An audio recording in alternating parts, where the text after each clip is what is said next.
82-71, Illinois over the Iowa Hawkeyes. Welcome to this post-game edition of Hawkeye Podcast.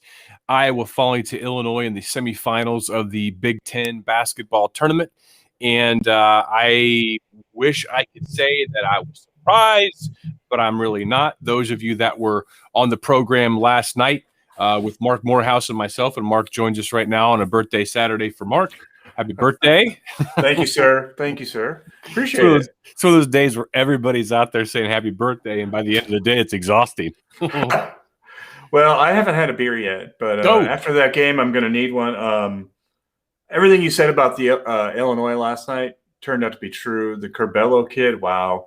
Pain in the ass the whole game. Hustle points. Iowa Twitter did point out to me, yeah, he had a lot of travel. I think that, John, this is a case where Illinois took the cues from the refs and ran with it. We can play physical? Okay, awesome. And they're running down and playing physical. We could take 3 steps and look like we're, if you act like anymore, John, I was always told as a reporter, if you had a clipboard or a notebook, hold it authoritatively and act like you belong. I think that's traveling anymore.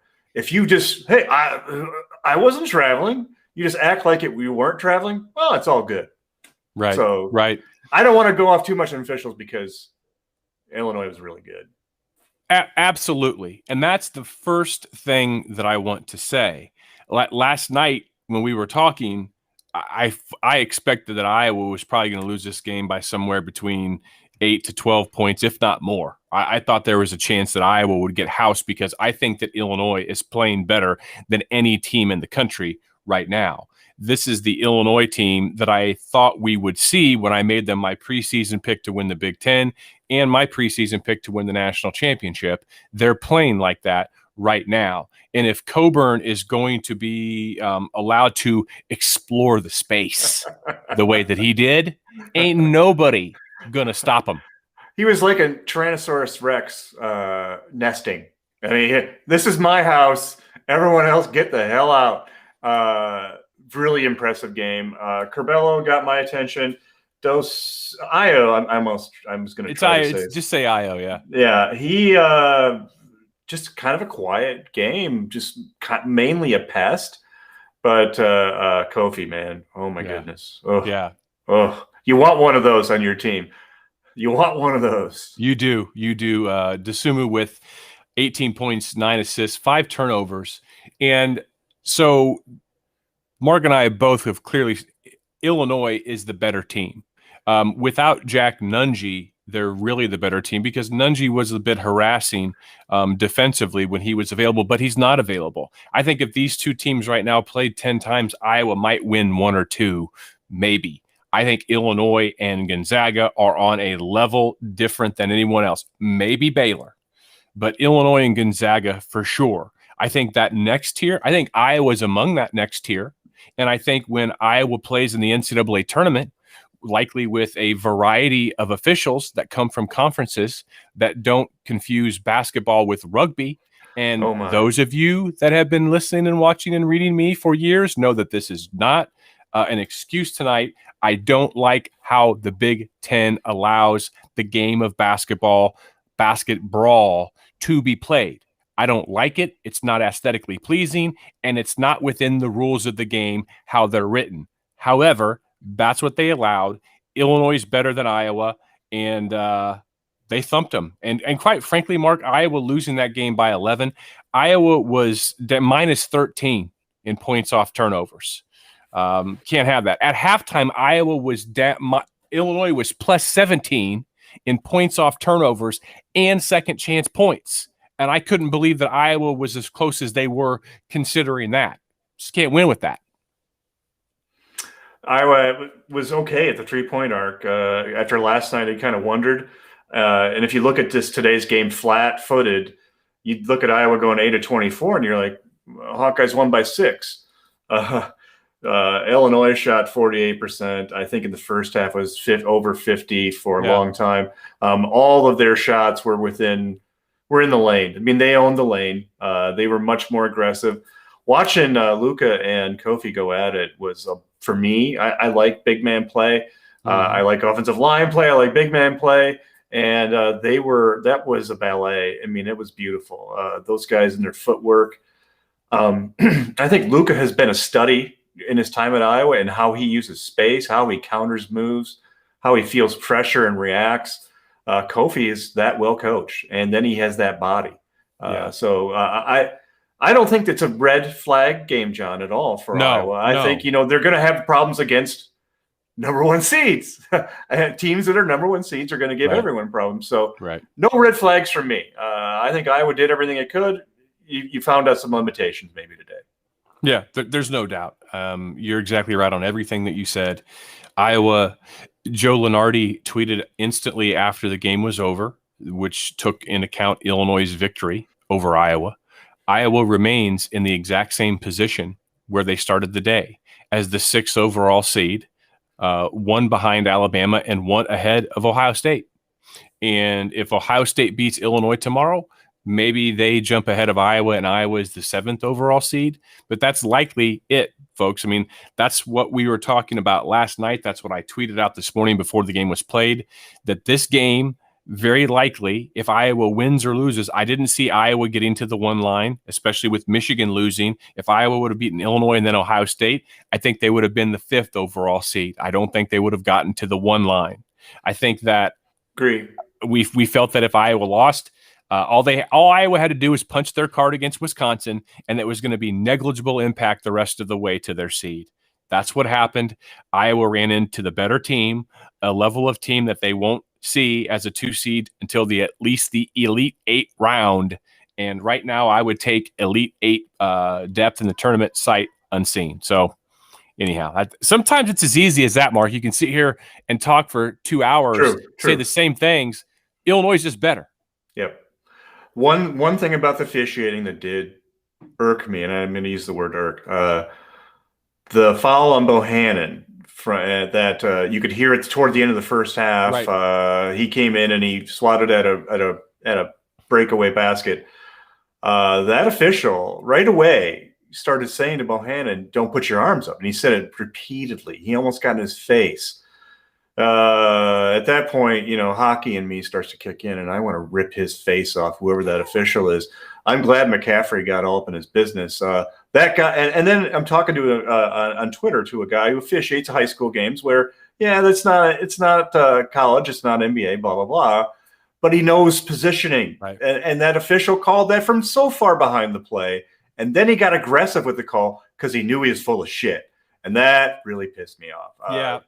That kind of a, well, I'm wrong. Yeah, sure, I'm wrong, and screw you, I'm wrong. No, that guy needs to sit around in the tournament, whoever the hell he is. Yeah, that's sociology 101. That's what we as humans do sometimes. When we get our hand caught in the cookie jar, we bark louder. And that's exactly. Good way to put it. Jordan's hand was on the ball. Because it clearly, I think it was Frazier or Miller, I'm not sure who it was that went to the line there, but it looked like it was clean. It was the trailing official, and you heard Fran McCaffrey audibly in the background saying, "Don't call what you don't see." It's true. Don't call what you don't see. So anyhow, beyond that, with officiating, I thought Illinois was smart. It took the cue earlier than Iowa did, and maybe its game is more built for. Let's rumble. Let's the basketball you talked about. Oh, for sure. The Big Ten basketball. Let's fight it out. Blah blah blah. Illinois figured that out early and went right to it. Iowa maybe figured that out a step late, and it's not the strength of what this team is. Yeah, Illinois is a half step quicker, at least at nearly every position, 1 through 5, and they just play a level of tenacious perimeter defense that. Illinois, to me, was going to be Iowa's kryptonite all season long. So agreed. If Iowa meets Illinois again, it's only good things, ladies and gentlemen. It means it's at least a Elite 8 game, or more than likely, because of the seeding, it's a Final Four game. So and the reverse math of the winning against a team 3 times in a row works in your favor. There you go. Let's go and take some comments from folks out in the interwebs today. Nicholas Baker, we'll start with you. Iowa missed Nunji today. Succinct. They did. they did miss Nunji. Garza playing 35 minutes, looking gassed. I mean, I hope Iowa doesn't play until next Saturday. This year, the first round is on a Friday. The first round games are Friday, Saturday. I hope Iowa doesn't have to play till next Saturday because Luka, among many people, could use a little breather. I'm with you, but that's tournament play. That's this time of year, and I do like the break between the tournament, the end of the tournament, and the seeding in the NCAA. I think they do need some time. That's a great observation. Beyond that, I don't think you really take anything from this. I mean, I think that you take this game and okay, Illinois did this, right? I don't think there's really any film that needs to. There's no insight to be gained. I mean, there's tightening, but I don't think there's insight. Right. Iowa lost 85-81 in Champaign. And that was a prize fight. That game felt like March when they played it back then. Today, Iowa didn't go away. Illinois was obviously the better team, but it wasn't like Iowa didn't belong on the court with them the way that it looked like, well, for most of the game against Gonzaga earlier. Iowa acquitted themselves in the end. They fought. They didn't quit. It's just a bad matchup for them. Next up, we go to Kyle Skipton. It's unreal how the refs allow holding and hand checking. It's awful to watch. At one point, Connor was slapping the guy's hands off his hip. That's a foul. He's impeding movement. Agreed. It is a foul. He is impeding movement. And I don't blame Connor one bit. And I did notice when Connor was slapping his hands off, Mark, you love hockey. You've played hockey. I don't know how you can stand it because it's frustrating to me when I've tried to watch the sport at how guys are getting down the ice and they're getting held and they're getting hooked and they get so close to the puck and they get hit into the wall. That's kind of how I felt watching this game today. And that's the note that Illinois took from the officials. Right. You know, I'm saying no, but that's what the officials allowed. In Illinois, that is their game. I mean, I had underestimated. I mean, you hear about Illinois, and I only saw them I saw them a couple times this year. I guess I've seen a couple of games in the Big Ten tournament, but I didn't know Kofi was that much of a force. And you hear about Illinois, and it's always Io. Boy, oh boy, he is a beast. I think one of our people. Oh, Robin, this is a good question. Does Kofi go to the NBA? What is he, a sophomore? He's a sophomore. Yeah, he's good. Okay. I would think yes, but man, what a difference that made, and it set the pace of play today. It set the style, what you're going to get from the officials, and that's such a strength for Illinois, and it's such a strength for a team that can play that card and then has the guard play that Illinois has. Curbelo blew my mind today, and of course Io. Yeah, Io and Coburn will both be gone on to greener pastures next year relative to the NBA.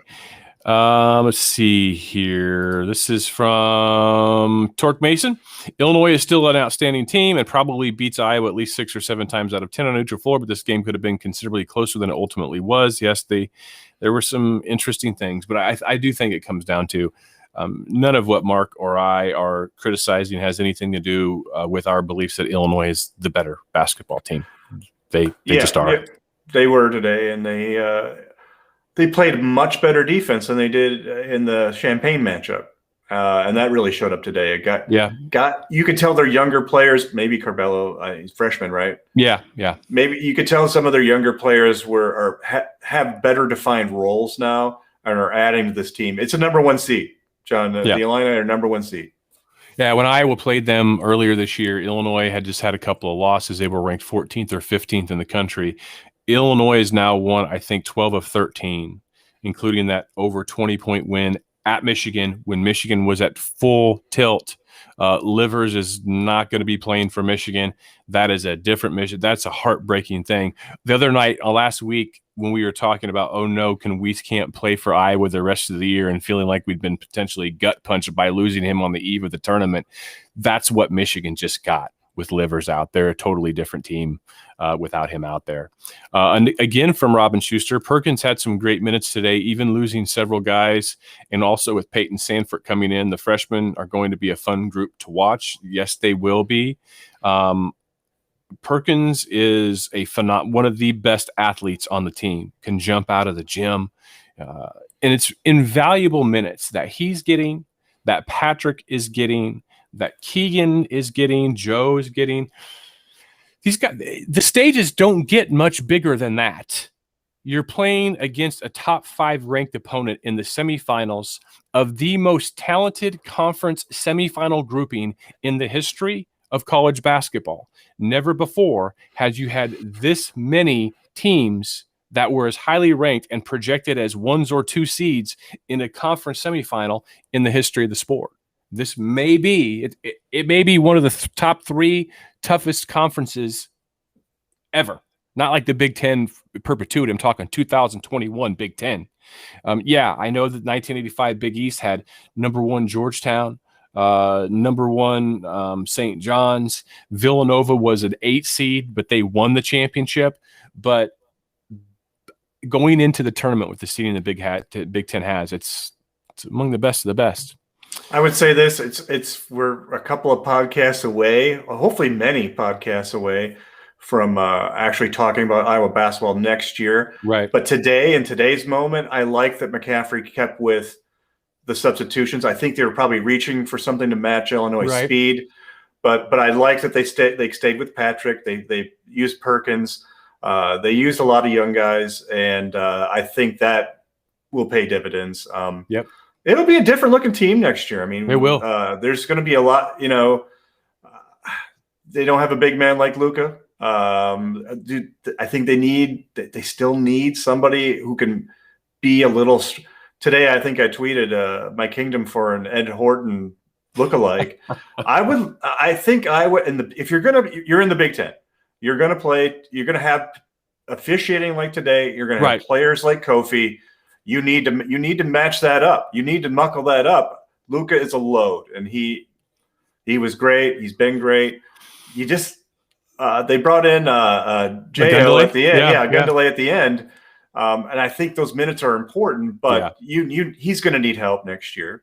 Yeah. They need somebody. They how Iowa football always finds the Northern Illinois defensive tackle who helped out a little, Jack Heflin, yes. Heflin, yeah. When they find that guy, just kind of floating out there, guys, and McCaffrey's done this, so I think they really need I don't want to say enforcer because we've just been railing against that, but they need somebody who can maybe soak up some fouls there. As much as I don't like what the Big Ten allows, the Big Ten's going to continue and allow it. So it's not going to un-Big Ten itself, that's for sure. That's right. That's right. And a Gundelay, 2 defensive possessions, 1 big body, upper body stop. Coburn did not gain ground in the ground acquisition game in the paint.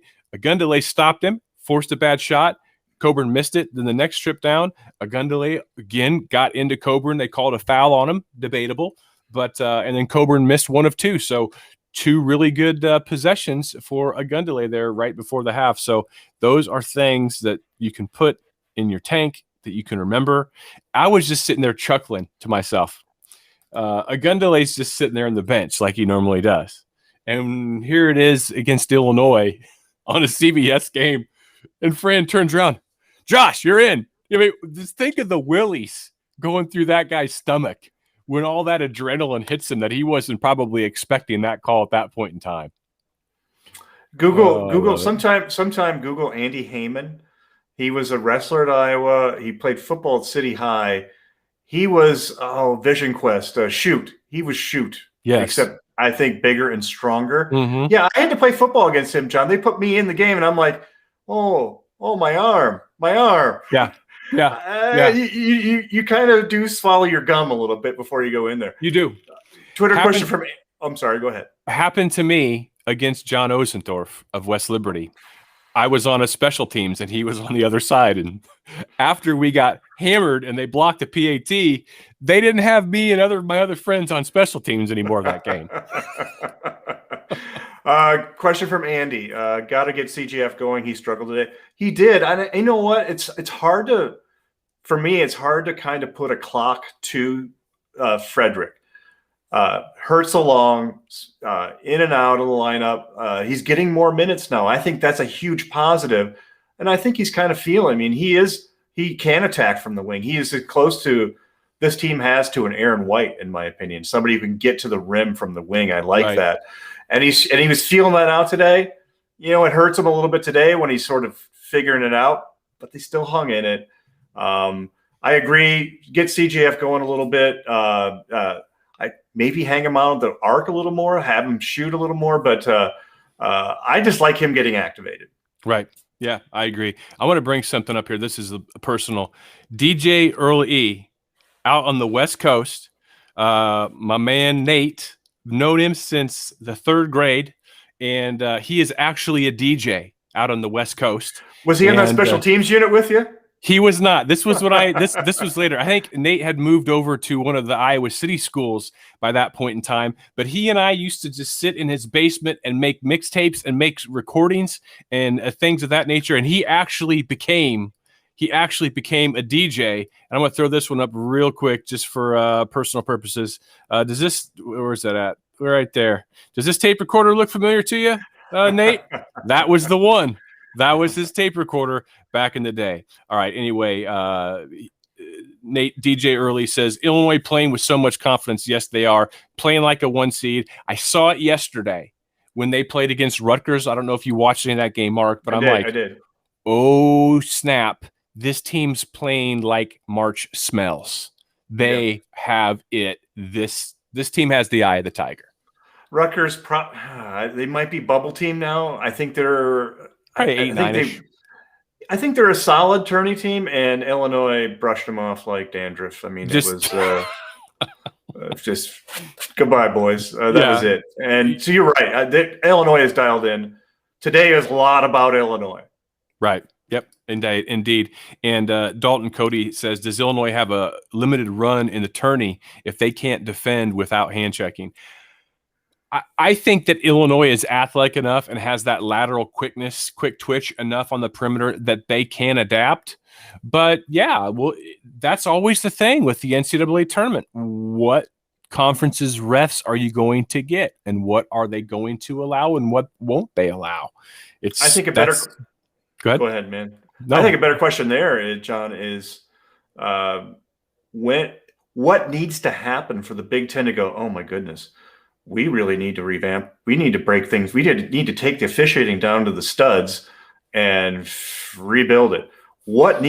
Does everybody have to be eliminated in the first round? Yeah, Illinois loses in the second round. And, what kind of heart attack needs to happen for the league to pull their head out of its ass on this and recalibrate? There's been too many Bo Ryans who've had their hands up the Big Ten's giggy for so long, making their lips move in basketball. Mm-hmm. Tom Izzo, Gene Cady, this bricklayer basketball stuff, it's ingrained. And I don't know. I'm not sure the Big Ten even cares if whatever happens. But I got to think that there's something can happen in the NCAA tournament, just a mass elimination or something horrible to where the league goes, damn, okay, maybe it is us. Right. I don't know, but that's an interesting point. Michael Barbera Sr. says, a problem all season is we, meaning Iowa, lose to teams with better athletes, not necessarily better basketball teams. Well, I think Illinois is a better basketball team that also has better athletes. North Carolina had better athletes than Iowa, and Iowa buried them under a barrage of 3-point shots. Ohio State has a better collection of athletes, if you will. That's not to say Iowa's guys aren't athletic, but Ohio State has a better collection of athletes, and Iowa just beat them by 15 over in Columbus a couple of weeks ago.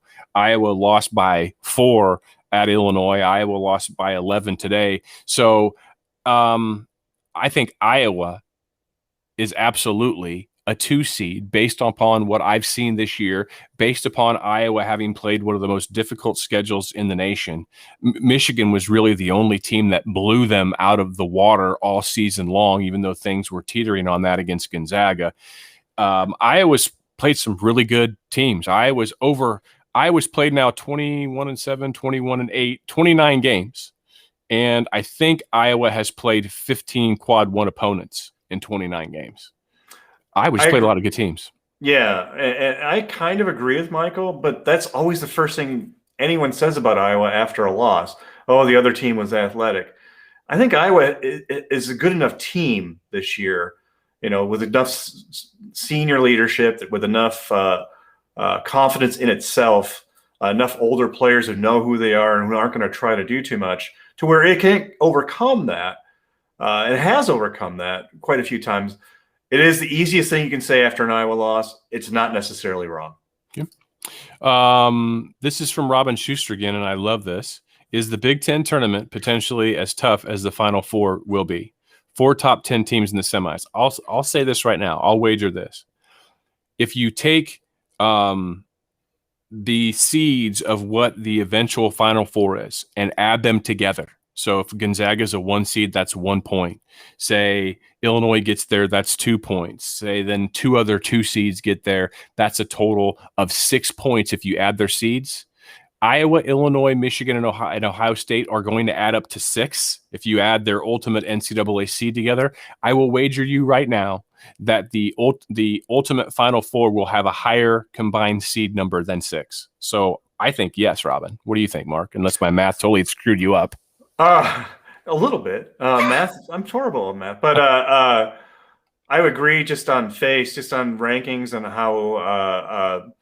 how the seeds will fall. That said, let's see.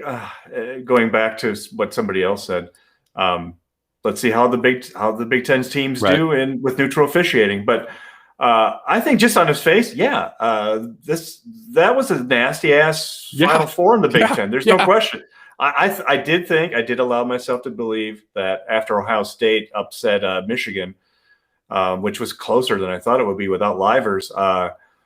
I thought, okay, the window's open. Find a way to get past these guys, Iowa, today, and the Stanley Cup is yours. but I do. That's a great point. I'm at the point now where I want to just rip right to the NCAA tournament to see how Big Ten officiating affects Big Ten teams. Right. I don't want to rip there too fast because the week that we have coming up is one of my favorite weeks. I can't say of the year because Iowa is so rarely in this position to be talked about as glowingly as they will be all year. And I tweeted something out in the first half. That first 8 minutes or the first 4 minutes before the TV timeout, this was as big a stage with against as big of an opponent and with Iowa ranked as high as they are, probably since Iowa UNLV 1987. When Iowa was a 2 seed and UNLV was a 1 seed. I mean, that's how big it was. So up next, Brian Ulrich. KenPom rates Bo Borowski as the #1 ref in the country. One of the things KenPom gets wrong. I don't know what goes, Mark. If you ask me how to explain how KenPom breaks down refs, I don't know. I've never looked. I didn't even know my subscription gave me access to such things, but I'm going to look after the show today. I think Brian might be making this up, but I just wanted to put that out there. I think John Bonenkamp, I don't know if you guys follow him on SI Maven, whatever platform he's working on.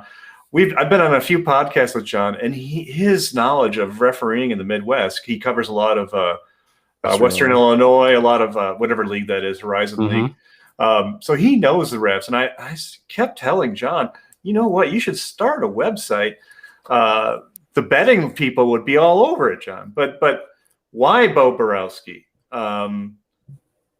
I'll just say this, you guys, with officiating, I've reached this conclusion, and I've been to a few of the things, and I know a little bit about how they're rated. If the game gets done in 2 to 2.5 hours, A+, baby. That's why the officials are who they are, because they're getting the games done on time. That is such a giant, what they're counted on the most. I mean, the parade is not going to stop because somebody dropped a dime. They move the needle, they move the time, they're moving the game. They can't call all the fouls, and I think that the fouls that go uncalled in basketball, the penalties that go uncalled in football, are really hurting the game. Really hurts both the games. But when you have the watch going and the officials are that's how they're guided and graded on a huge part, you're not going to see anything change. What about adding a 4th official? So you've got 2 guys always at half court and 2 guys always in the baseline corners. And all I they like have to that. do is run 45 feet. One thing I like that. I would also say maybe it's time for a smattering of professional officials, not dudes who are like junior high principals and officials. Maybe it's time you pay some Ed Hightower, are you bringing up old Ed? 5 to 10 people on basketball, or 5 people in basketball, like your head officials. I don't know how many crews there are in the Big Ten, but right. And then for football, your head referees, make them full time, make them fully accountable to you. Then their job is not junior high principal; it's answering how the hell you missed that call in that game. Yeah, no, it's worth considering, no doubt about it. Scrolling through some of these here, Dan McCall brings up a quick point. Michigan State is loaded with athletes, and Iowa kicked their tail. Very good. Andy Coonan says, which potential 15 seed and 7 seed do you want to avoid in the NCAAs? And Andy, I don't really have a bracket here. And these hypothetical brackets down, Joe Lenardi and those guys can get the seeds pretty close, but where those teams will be in which brackets, that's the bit of a crapshoot. I'll say this. I know that tomorrow after the Selection Sunday show is announced and over, I'm probably going to be firing up the old podcast machine just to talk about it, even if I'm rocking and rolling by myself, because that's when I get a bracket, Mark, it's like, oh, that's totally my precious. That totally is my precious. My bracket story is this. My dad when I was a kid, we would bet a quarter on every game. Basically, it was a way for him to give me quarters so I could go play video games. We would get the paper out. We would go and fill it out on our freezer down the basement and eat dilly bars. Huge tradition, huge blast. Nice. Everybody should have that type of thing. Get with your kids, fill out the bracket with crayons and have fun. You talked about playing against John Osendorf. I talked about Andy Hammond. Dan McCall ran track against Tim Dwight. All I saw was back blowing by me. Let's see. Robin Schuster's husband played soccer and football against Nate Kading in the 90s. Nice. And I imagine Nate's a very competitive young man. Yeah. I imagine he was elbows up in soccer. I used to play, not a famous guy, but I used to play town team hockey, and we would travel a little bit. And we had a Canadian guy on our team with forearms like goddamn tree trunks. And anytime anything got really nasty, I'd be like, "Hey, how's it going?" I'd skate up to my guy and say, just kind of hang out by him and let everybody kind of deal with that guy, former Brandon Wheat King. So you didn't want to mess with him. I love these stories. They'll keep them coming. I'm trying to remember who else anybody else I can't, but good stories. Was that? Wait. I ran high school track against Davenport Central, and I was in the long jump, the same meet that Chris Walker, Davenport Central long jumper, set the state record. Oh, he jumped 24 feet. I think I might have cleared 18 that day, and I was pretty happy with that. But boy, oh boy, I mean, he's 6 feet past me. We weren't actually competing. Yeah. And my friend Nate says he ran hurdles against Chris Street in high school. Oh, so man, that's awesome. That's pretty a good cool. Story. That's a good one. Next up is Casey. Of the top teams, I think Iowa will be more matchup dependent than any other team in the tourney. Now, I don't know that I could say any other team in the tourney, but certainly when we get a chance to see Iowa's seed path tomorrow when the brackets are released, as we record this Saturday, the 13th, we'll get an opportunity to say, ooh, that's good. Ooh, that's not. What I'll probably say is I'll probably wait till about 8 o'clock tomorrow night. Mark, you're welcome to come in if you want. If you don't want to, you don't have to. 8 o'clock tomorrow night, I'll fire this podcast live machine up and look at the bracket. Give me a little bit of time to look at the potential teams in Iowa's path, and we'll Ken Palm the hell out of the thing.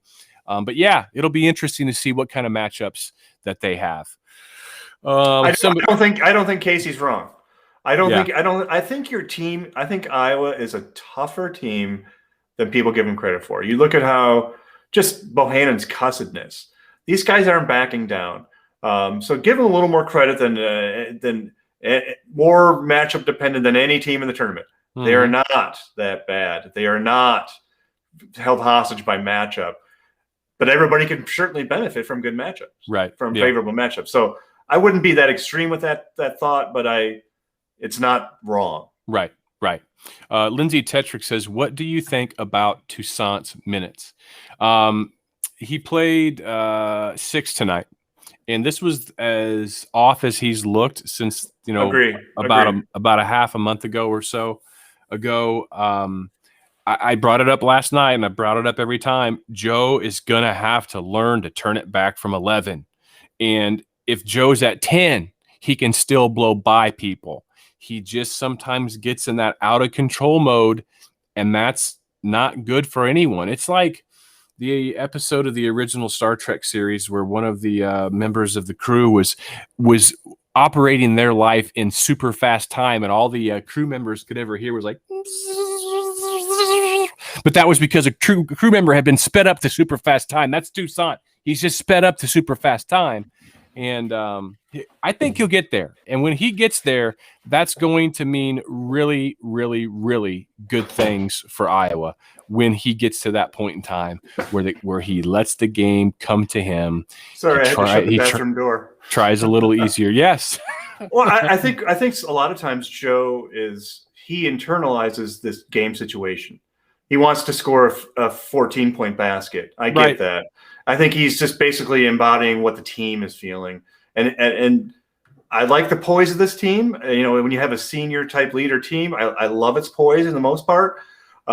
Younger players like Joe, sometimes maybe they get to be a little bit of a loose tooth. This one is from Robin Schuster, who directs us to David Eicholt's Twitter. And I'm going to read it because I just pulled it up. This is from David Eicholt on Twitter. Fran McCaffrey says he didn't think C.J. Frederick looked right near the end, so that's why he took him out for the last 7 minutes. Fran said that when they left Iowa City, he wasn't sure if he was going to play Wieskamp or Frederick.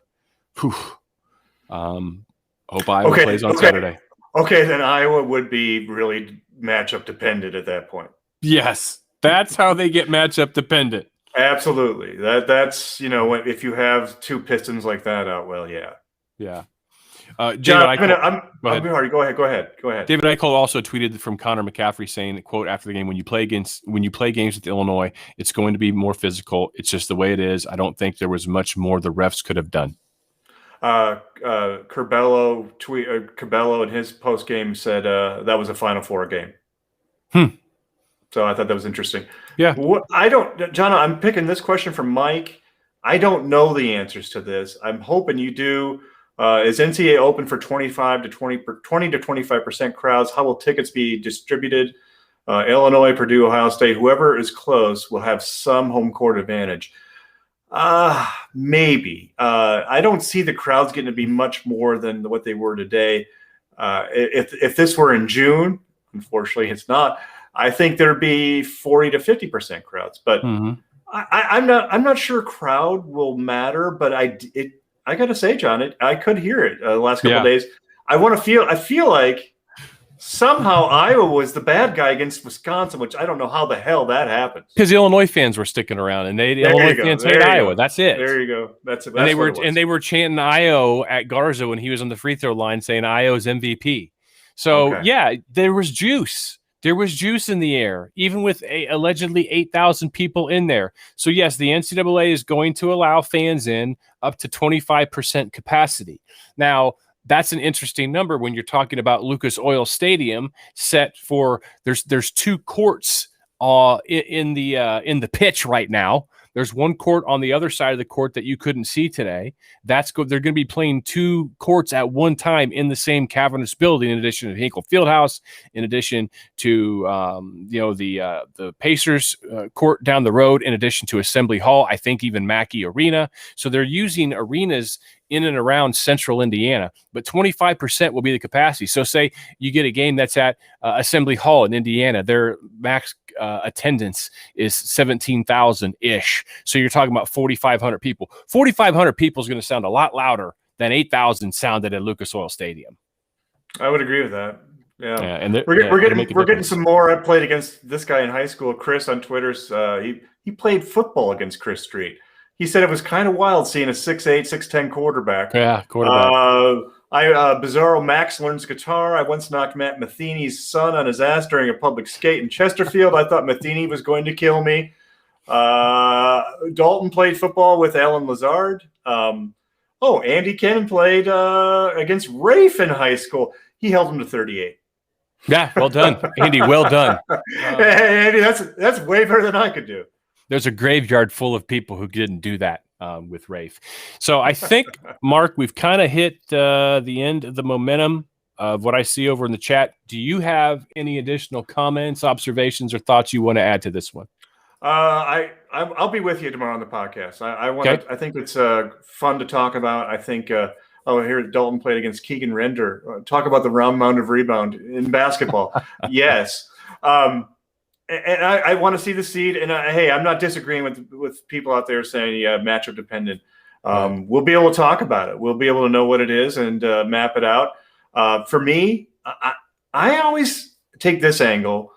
Best, I with football recruiting, I always go in thinking I'm shooting for the moon for these guys. We don't know what they are yet. We don't know what their deficiencies are. We don't know blah blah blah. Let's start out positives, and that's how I look at the bracket. I just look at the ways to get the team that I'm following to the Final Four, and I can't wait to hear you do that. I think I'm kind of excited because you are very enthusiastic. This is a kind of a confession for me. I haven't filled out a bracket for a couple of years. I just hadn't been around. I stopped going to bars, so I don't have that easy, bunch of folks in the newsroom. The newsroom was so shattered toward the end that everybody is at different places. And for sure, yeah. So I'm probably looking for a bracket. People, let's get into one. Yeah, we'll get into one. I think we can probably rig one up, and we'll do that. And this has always been. We're about ready to enter my favorite 2 weeks of sports of the year, and I love college football. I love watching the Royals play baseball. March Madness is it for me. Because of the things you mentioned, Mark, earlier when you were filling out brackets with your dad and rolling for quarters and having that time together. I've been when I was in 1987, when I was sick, before 87, I had a subscription to Sports Illustrated in the early 80s. In the centerfold of Sports Illustrated was the old pull-out brackets that you could get. On the back of the advertisement was from Camel Joe, Camel cigarettes. So the little 13-year-old kids like me might go buy a pack of Camel heaters and roll them up later. They stopped doing those advertisements. And then unrelated to that, in 1987, I asked my folks if they could get me probably a 24 by 36 poster board. And I had a pencil out, I had a ruler out, had a Sharpie, and I made my own bracket. And then I filled the teams in my own handwriting. I've done things like that forever with brackets. I'll be 50 tomorrow. I'm still as fascinated with things like KenPom and brackets today as I was as a kid. So tomorrow night for me is better than Christmas Sunday. I can't wait. 8:00, we'll be here and we'll break that sucker down and we'll have a blast. My publication was a Des Moines Register. My dad subscribed to 3 papers: the Telegraph Herald and Dubuque, the Chicago Tribune, and the Des Moines Register. We would pull out the Register and put it on there, and I need to get dilly bars though. If I'm not eating a dilly bar, then it loses the nostalgia. Plus, dilly bars are awesome. How far away are you from the nearest DQ, or should I pull the Google out? I don't. One? You know what? I'm assuming Galena has one somewhere. I don't know the area very well yet. We just haven't been out much, and but we will find some sort of ice cream. Looks like Dubuque, Mark. Looks like okay. Well, I'll go over. There's beer over there, though. And right, that's you've got an excuse. Yeah, hey, honey, I need to go get some dilly bars, and you walk back in carrying 3 cases. But let's do this, and everybody come with Iowa's path to the Final Four. Yeah, forget everything else. Final Four. There you go. Exactly, folks. Thanks for being with us today. I know sometimes it's not as fun for anybody after a loss, but Iowa lost to a really good basketball team today. Iowa may have lost to the team that's going to cut down the nets, and Iowa didn't get buried. And is that a moral victory? I don't know. It's basketball, and we are in the tournament now, and that's all that matters. So thanks for being here, and we will talk to you.